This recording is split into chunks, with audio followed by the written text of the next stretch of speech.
Hi, everyone, and welcome to EduMatch. Thank you so much for joining us. So follow along with us on the video panel at bit.ly/tweet talk75, as well as on Twitter with the hashtag EduMatch. Speaking of EduMatch, did you know that you could be the featured person of the day like Katie that we have here on panel?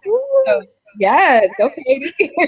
So just head on over to our website, edumatch.org, and you'll see a sign-up sheet about a third of the way down the page. To be quite honest, there's a little bit of a wait right now, but it's totally worth it because in the meantime, we will get you those connections whenever our person of the day matches up with you. So we'll get you connected. We'll retweet your blog posts. We'll put you in our Voxer group, all kinds of goodies. So just sign up. So tonight we are going to be talking about global educational events, and so super excited to be here to do that. So we have two great panelists and possibly others that might be joining us midstream. But let's go ahead and introduce ourselves. So starting with Fabiana, could you please tell us about yourself? Okay. My name is Fabiana Casella. I'm from Buenos Aires, Argentina, and I teach English as a foreign language here at secondary school now. And well, so glad to be here. Hey, really excited. And super excited to have you on. So great, great, great. All right. And Katie, how about you? Hey guys, I'm Katie McNamara. I am a high school teacher librarian in Bakersfield, California, trying to help my kiddos be global contributors. We don't want them to just be consumers, we want to make a difference in the world. Absolutely. That is what it is all about. Definitely being the content creators and producers and not just consumers. So loving it. All right. So are you all ready to jump into this conversation? Yes. All right, let's do this. So the very first question is, what has been your experience connecting with other educators globally, and what do you see as the benefits? So who would like to jump in with that one? Katie? Okay, I'll start. So connecting globally is pretty amazing because then that's how I got to meet everyone that's in this panel right now. And every day I learn from these fabulous ladies. And the cool thing about that is I bring it into my classroom the next day and share that new knowledge with those teachers and my students that would never get to meet these two. All right, fantastic, fantastic. And what about you, Fabiana? What do you say? Well, I have a long story connecting globally because in 2001, I moved to the United States where I taught in North Carolina as an exchange teacher. So what did this do to me? It opened my mind and it brought me to, wow, you see, so you need to be connected. Then I came back to Argentina because in the States, I had to show all my Argentinian culture. And vice versa. You know, when I'm here, what am I doing? I mean, what does the typical teenager look like? They think this way, blah, blah, blah, blah. Okay, so why don't we connect with real people instead of me telling you, this is what I'm telling my students every day, what I tell my students every day. Why don't we connect some way and you know, what are they up to and what they do, what their real lives look like, you see, and that is fantastic. Absolutely. I love that authentic piece that you brought into it. I was having a conversation with a few of my friends, and they were talking about how great it is when students can like learn together, like come together and learn together. And I saw a great example of that at University of North Carolina. They had the Worldview Conference, and there was a teacher from Texas who was doing a partnership with a teacher in, I can't remember exactly what country, but it was in South America, and both classes were working on a makerspace together, and they were like keeping each other informed of their journey. So I thought that that was super dope. All right, so Katie, I see you want to add something to number one. Right, it's really great for students to connect globally so they gain a better sense of empathy and understanding for other cultures, what other people are going through, and helps them just be better themselves and gives you a sense of perspective when we're complaining about things or whatnot. See what the rest of the world is experiencing and have just a greater understanding and be able to be a better human being. Absolutely. So it's extremely powerful when coming from a place of like mutual respect and that empathy piece that you're talking about, where the kids can really relate to one another and build those connections and those relationships, and definitely teach each other things. So that is awesome. Absolutely. All right. So for the next question, I'm going to throw this first to Fabiana. So what challenges might there be in connecting? I see that you're thrilled, right? What challenges might there be in connecting globally as opposed to locally, and how can you resolve those? Well, first of all, you need to know that I don't have a librarian at my school. So Katie, you're welcome to come and stay with us. So come, please. So we don't have a library. We have a library with books with no persons inside. So so we need that. And we don't have computers in the library. We have labs with computers, but we don't have computers in the classrooms. So how do we connect? That is a wonderful question. Writing letters? Yes. So that would be the most usual thing, to write a letter to a friend and send it through the normal post. But with the help of my students' cell phones and their willingness to connect, I think that we have come to an agreement with my supervisor's permission, and connect some way. I used Microsoft Sway, I used Voxer and Padlet, everything asynchronously. For example, my students' work, I upload everything I can, because if they do something, the written piece, for example, or if I record them with my phone, here's my phone, you see, now I have a big screen phone. But if they do something, I have to take a picture and then upload it. Where? Not at school. I have to do it at home. So it takes me a lot of time. It's a lot of work.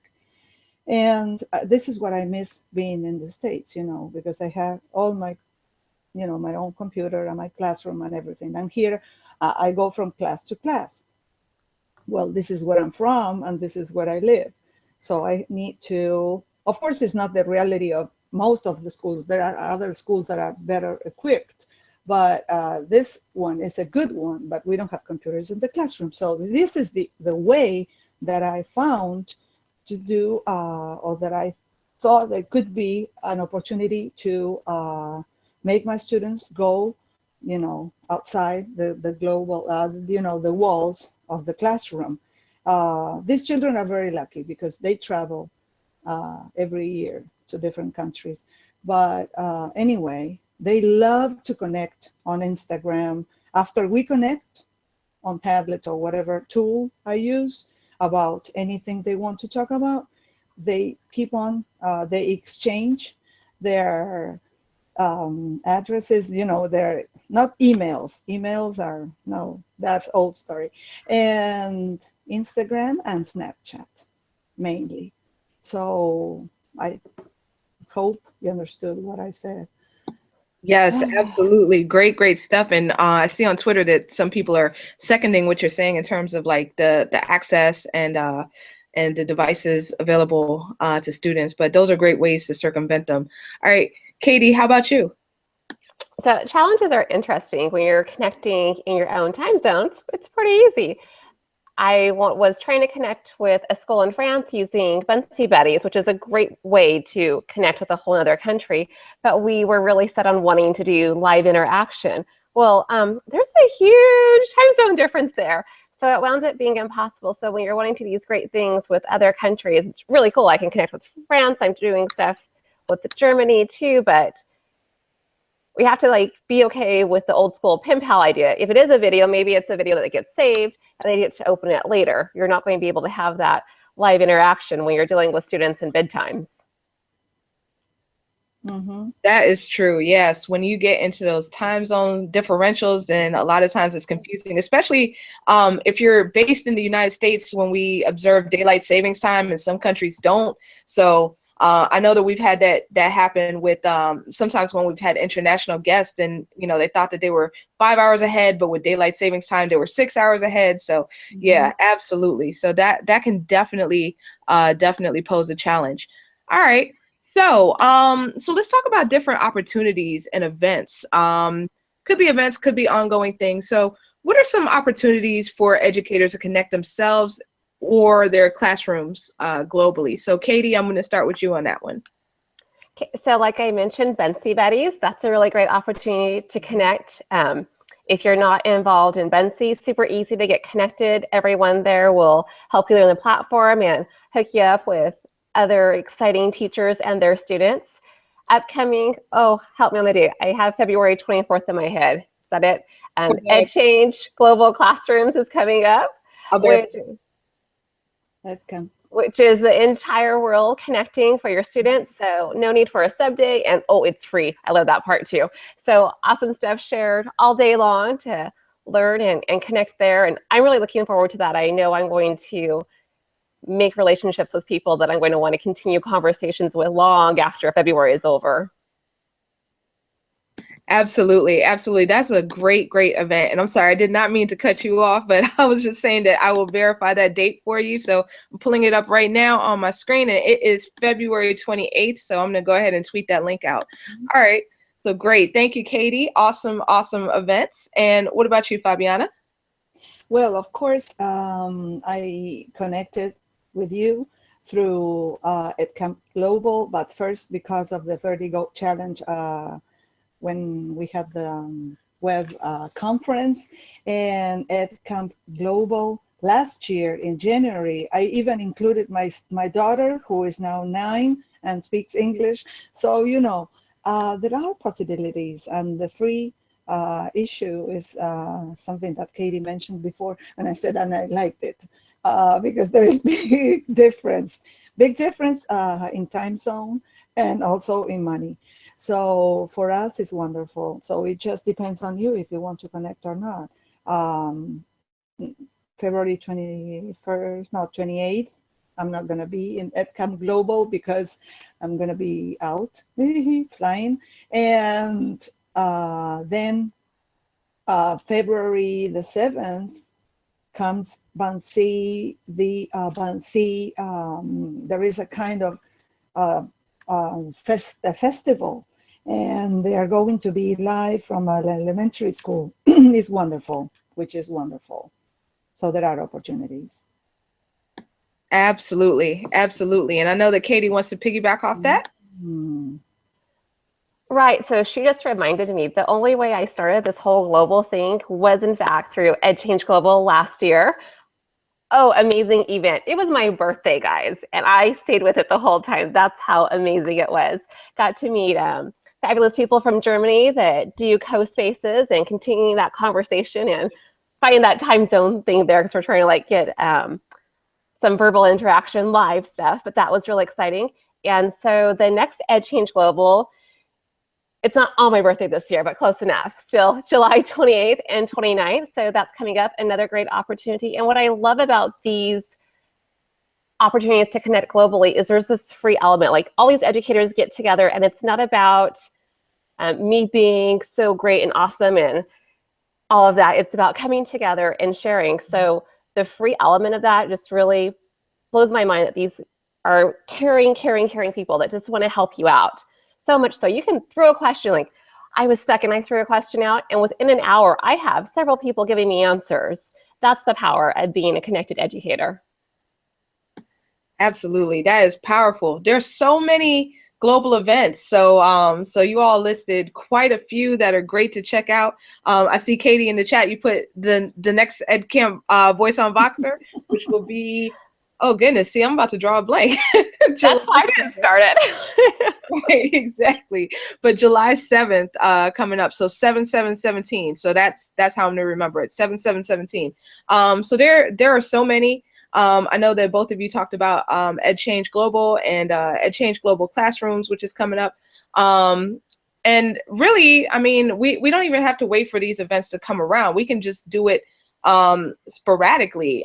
Just anyone who's interested in organizing one. It doesn't it doesn't take a lot of money. It doesn't take a lot of time. I mean, just throw it out there, find some collaborators and make it happen. And just get it done. Whenever you feel like collaborating, then there's definitely many platforms out there to do it. So definitely would love to invite anyone to join our EduMatch family, which has educators from all over the world. If you go to edumatch.org, then you can see kind of where the featured people of the day have come from. So you'll see that it's like 6 of the 7 continents. I think we're just missing Antarctica. Just give it time, give it time.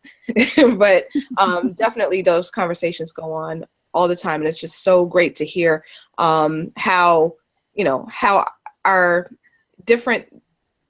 different education is in different countries, but how similar it is in different countries as well. So definitely a great experience.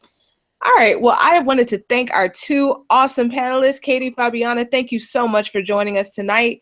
Thank you to everyone who is watching. I see those numbers down there, so thank you all for tuning in. Thank you to everybody on Twitter.